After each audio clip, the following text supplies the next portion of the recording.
So look, it's your boy Brandon, man. You are on Currency Empire right now, and you want to know a little bit more about me, right?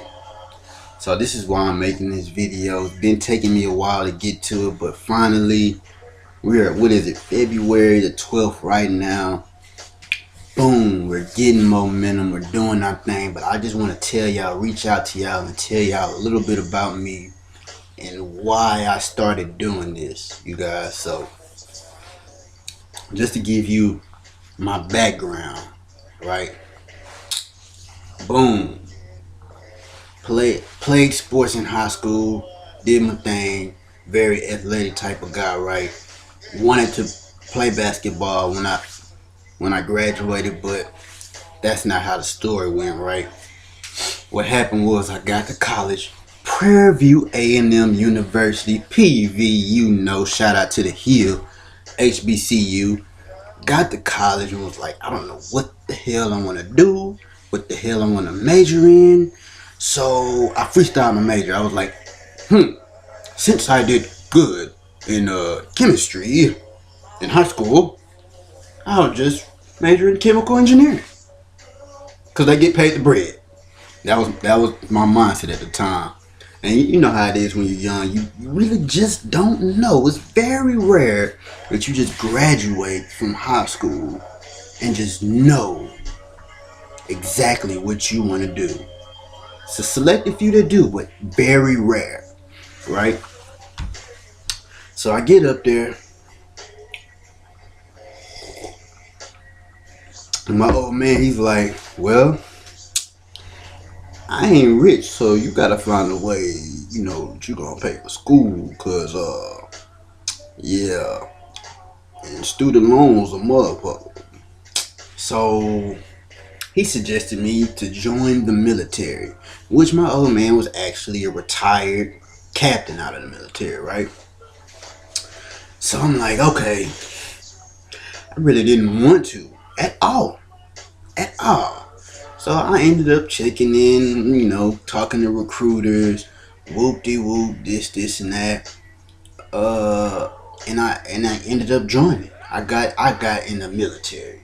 Where my dog tags at? On still got them. Still wear them to this day. Actually just found my military ID, and I was bald. So y'all can see that. It's crazy. So yeah, I was in the military. I don't know why I joined, but because I was an athletic beast, it didn't faze me, right? So I joined the military, whoop-de-whoop. Go to boot camp, do my thing out there, met some good dudes out there. Shout out to my boy Hibbler, my boy Latin, my boy Daryl Love, man, my battle buddies, man. If y'all ever get the chance to actually see this video, man, because I still remember y'all boys. Shout out to y'all, man. But so I did the military thing, man, or whatever, whoop-de-whoop. Finished with boot camp, man, but in boot camp, I'm trying to get in touch with my recruiter. I'm like, man, where is my recruiter at? Man, I'm trying to enroll back to school as soon as I get out, because I joined the reserve, right? Recruiter nowhere to be found. So, you guys, I come back one day before school started, and because my recruiter didn't set me up right, all that money that I really earned in boot camp and all that shit, I had to use majority of it to pay upfront money just so I could get back into school, because in my mindset, I was like, y'all were not deploying me to go to Iraq, Afghanistan. Y'all got me messed up. I'm about to do my school thing. So,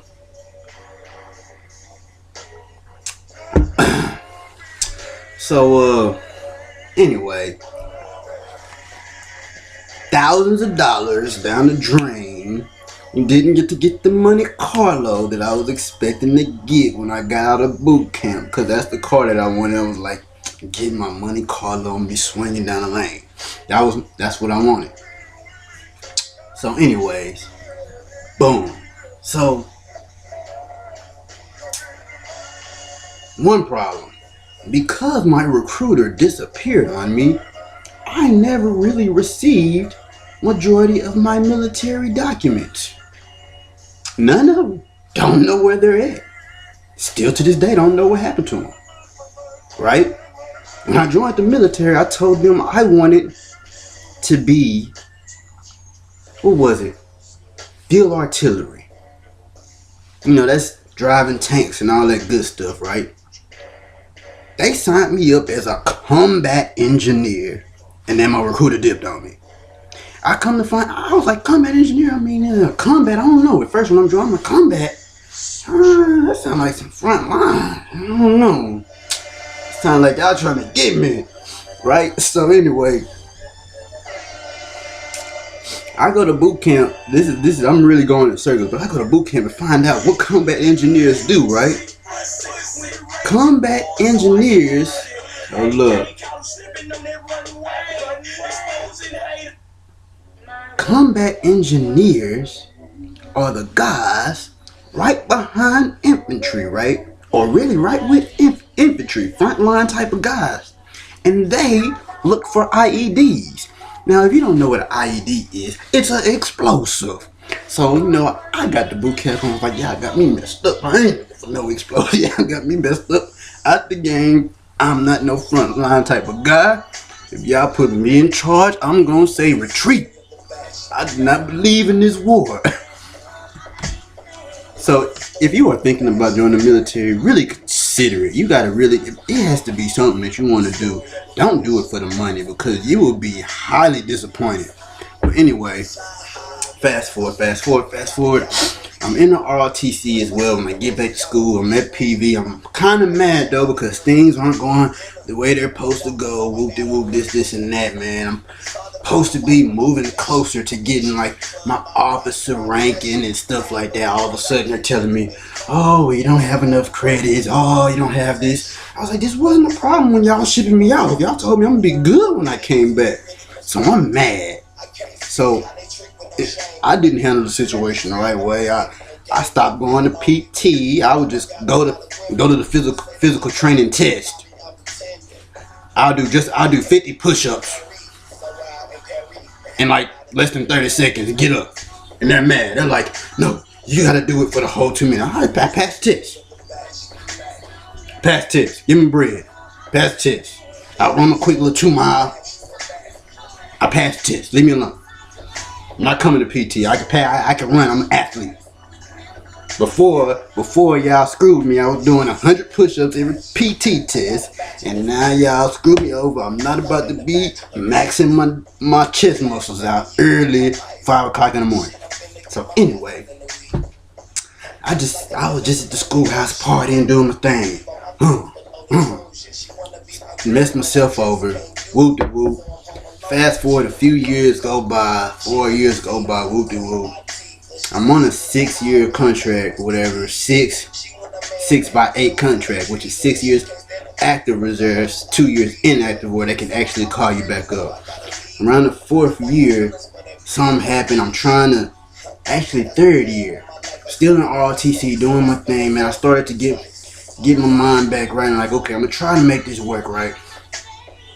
When I'm trying to switch over my rank and get my sergeant rank and my cadet rank, so I could be an officer when I graduated, they told me I couldn't because all of a sudden I had to ship out. Like, ship out? Hell no, you gotta tell me a year ahead of time. I'm at ROTC, so that means I'm undeployable. So I feel like they was trying to screw me, long story short. What they ended up telling me was like, well, this is what we can do for you, Mr. Manuel. We can just discharge you out generally and put you back in at your current rank, at your right rank. Because since we don't have your documents, that's the only way that we could do it.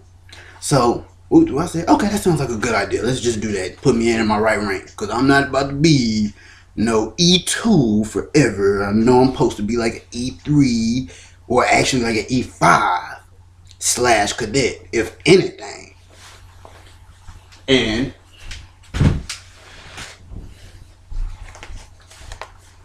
I got my sergeant rankings, but I'm not getting paid as a sergeant.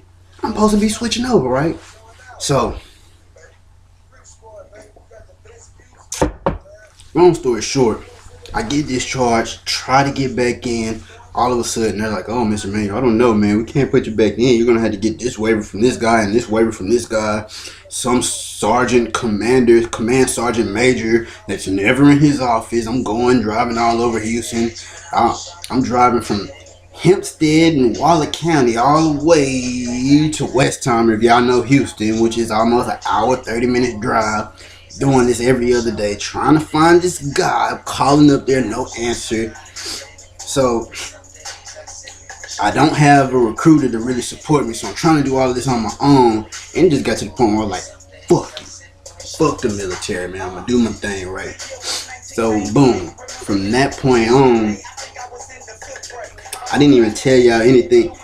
No, from that point on, I just figured I'm going to do my thing, right? We'll do this, and that. That's when I started really, after that, getting back into my music. Because I was like, I started to really feel that this is my real passion anyway, music. Something that I had been running away from. You feel me? So, in the process of doing music, I did what every artist does. Work a day job, grind all day, trying to go to school to better myself, right? Barely have time to get in the studio, but I'm still doing my thing at the nighttime, getting in the lab, waking up early, doing it all over again, man. Just committed to the hard grind, trying to figure out a way, right? But then I started realizing, man, like, this is really a dead end cycle. Like, man, I'm not making no more extra money. I can't really just practice on my craft the way I want to. I don't have time. I don't have money. I don't have freedom. Right? Didn't matter what sales job I had. They were giving me small commissions. I worked at Sunglass Hut, sold over $400,000 at Sunglass Hut. I only made like $25,000 that year. So that lets you know how these companies treat you, even if you sell a lot. So for any of y'all that are in retail or indoor sales, man, if you want to use your skills and sell that much for a company, you might as well find an affiliate program or network marketing program and utilize your skills there. That's what I would suggest. But anyway, brings me to some years down the line, trying to get my vision right, trying to figure out what I was going to do. And then I really discovered along that journey the opportunity to work online, you guys.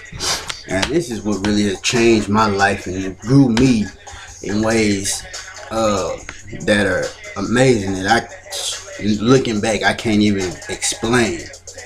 It's changed my mindset. It's helped me grow like no other job or military, nothing like that. I'm not taking away from any of those experiences, because without those experiences, I wouldn't be who I am today to inspire and motivate people. But I make this video just to give you a little bit about my background, you guys, and tell you it is possible to make money online no matter what you choose to do. You can be an affiliate marketer, which is selling stuff for other people, other products, other information products, other services. You can be a network marketer and build a team and sell products as well. If you're interested in doing network marketing, make sure that they have a legitimate product and it's not forced by just recruiting. Make sure it's some kind of product that you are selling, right?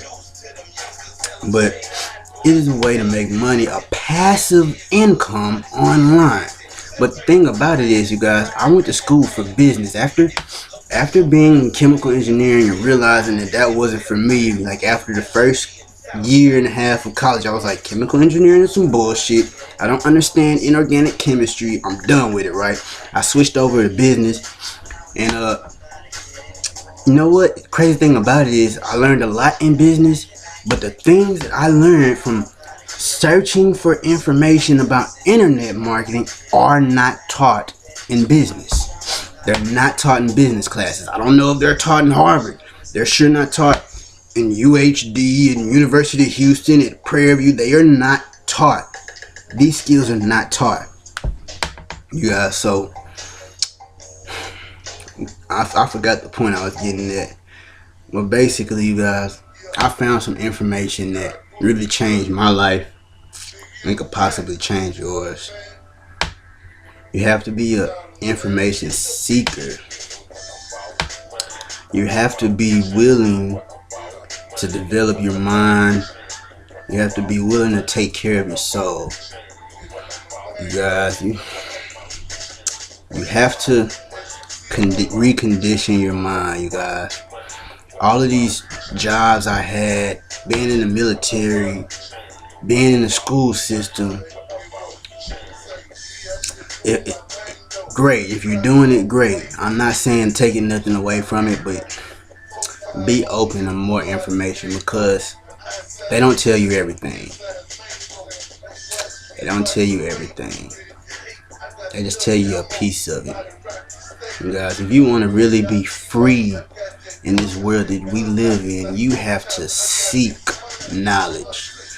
So if y'all got anything from this video besides a good laugh, maybe, I don't know, seek knowledge. Live out your passion. Don't let your dreams die. I created Currency Empire just so I can inspire, motivate, and teach others how they can expand their reach, live life on their own terms by expressing their passions and dreams, you guys. That's it. That's why, to help marketers actually market and grow their businesses faster, help artists learn how to promote themselves and create their own fan bases and create an income off of doing it. And you can do that through the Empower Network system, you guys. The Empower Network system is very, very, very powerful. And the guy David Wood, he has an incredible vision that almost anybody's vision can fit inside of it, you guys. It's really amazing. So if you aren't in Empower Network, I suggest you check it out, no matter what company you're in right now, because it can help you build it. No matter if you are in corporate America, because you can actually free yourself from corporate America. And that's the honest truth. It's so many different testimonies of doctors, of thugs, of all different walks of life that have freed themselves using this system, you guys. So if you want to check out this system, please click the tab above that says join now. Actually, don't even go to the 7-day trial and test it out for 7 days. You know, you'll learn something. Even if it doesn't work for you, you'll learn something, I promise you. And $7 doesn't hurt anything. Try it out for $7. That's less than a Whopper with cheese combo. You feel me? So this is your boy Brandon. Y'all have a blessed one. This video actually went a lot longer than I expected. Y'all have a blessed one, man. Real talk. Deuce.